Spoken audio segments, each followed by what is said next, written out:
as a leader, you have to have the courage to believe in others.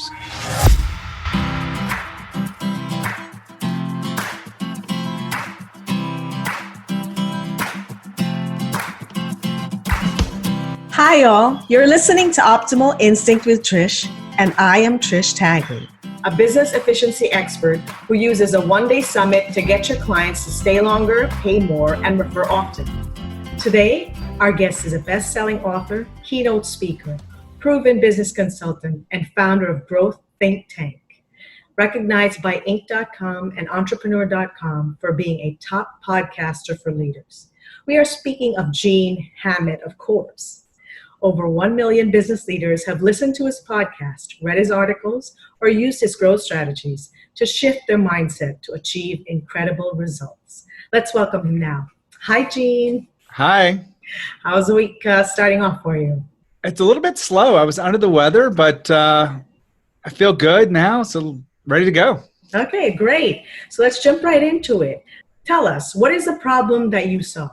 I work with companies that are already successful, which may sound odd, but I work with the leaders of those teams, the founders and CEOs, to go beyond the success that they have today. It's really exciting. It's really, challenging to me to be able to take someone who's already reached some phenomenal level of success and push them to the next level, because we fine-tune a few things. What are the common mistakes people make when they're trying to solve the problems that you do solve? A lot of leaders, when they want to continue the growth of their company, they really start to look at technology, or they look at process and systems. And I get those things. You can get some advantages from that. But usually growth comes from the level of thinking that they bring to the problems that they're faced with. So my challenge really is to help them think in a different way, see different perspectives, and maybe get beyond their current level of confidence and courage that has gotten them to where they are today.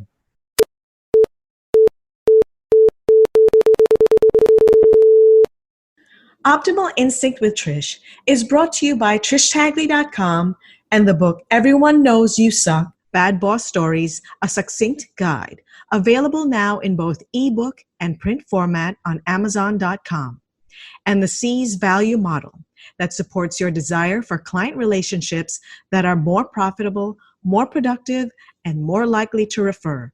To understand more about the C's model, go to clientvaluedemo.com.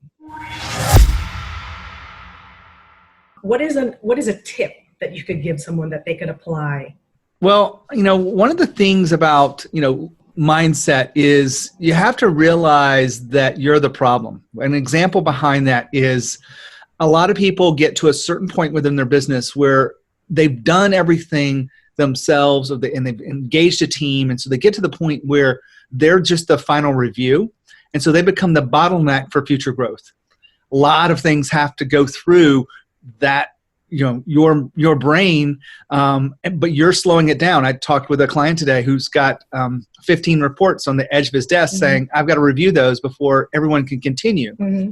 So he realizes he's the problem after stepping back and having a different perspective, other than just maybe putting some technology to try to streamline things. So that would be one example.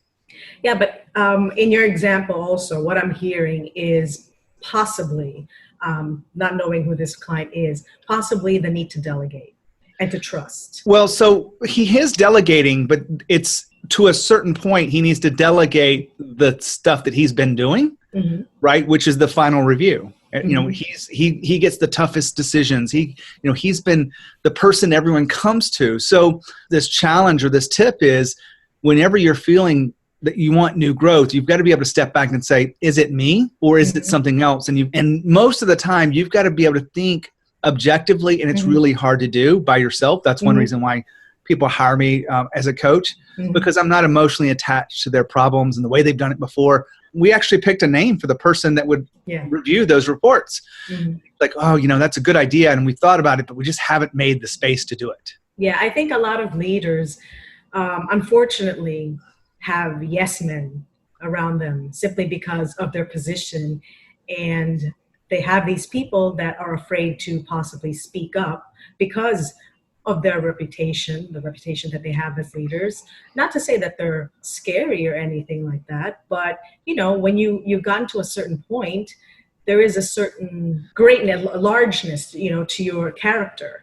So a lot of people are probably like, oh, yeah, they know better because they've been around longer. They have more experience. I want to tell you, I'm one of the people out there that have really looked at why this happens inside of organizations, because it started happening to my clients. And I was really curious about what was going on, because they would grow really fast and then they would reach a plateau. And I would come in and start looking at these things and kind of poking around and asking these questions that allow them to see the world differently inside their company. And that's when we were able to see that they weren't really empowering people. And the word that came out from all my research, and this is hundreds of founders and CEOs of the fastest growing companies out there, the top of the Inc. list. You're probably familiar with this list.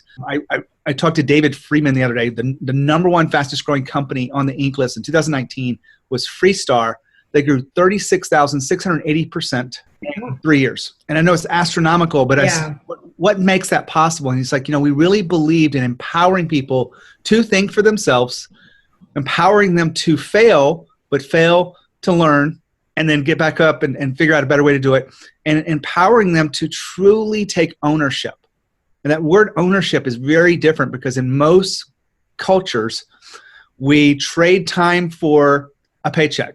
It's a sense of responsibility. Yeah. Like I showed up, I did the work. Yeah. When you have a sense of ownership, when you're an entrepreneur, you don't have that sense of like you have to get to the end of it. Like I'm not guaranteed a paycheck ever. Yeah, exactly. Because I've taken ownership of my own future. And so if you have that inside your organizations, it really does allow them to think for themselves. And that's the really powerful part. Yeah, that's great. So to close this off, what should I have asked you that I did not? Maybe how do you get people to take ownership? Okay, so how do you? So getting people to take ownership as a leader requires you to do a few things, but also not do some things. If you go through the not do's, like it's not solve their problems for them. Be leaders that have been there and done it, like they're A players that have just come through the ranks of the business. They know how to do that job. But their job is not to tell people how to do it. It's to let them figure it out. So ask questions about, well, where did you look that up? Or what did you do next? Or what will you do next? And have a kind of conversation that you're there to support, but you're not there to tell them the answer. Because if you continue to tell them the answer, they just come back to you every time you need it. Yeah, absolutely. The thing to do is to coach them through that process. And as a leader, you have to have the courage to believe in others. You mentioned about the delegation part. You have to have the courage to let others do the work and sometimes fail. If they fail, they should be learning from that. If they're not, they're probably not in the right role or the right company. I agree.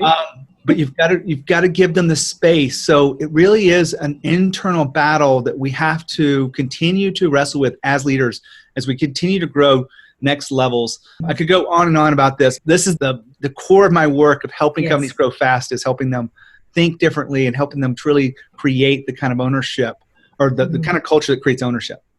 That's great. So, Gene, we've come to the end, and I'd like to thank you very much for coming on our show, and hopefully we'll chat again soon. Absolutely. Thanks for having me. Okay, great. Thanks.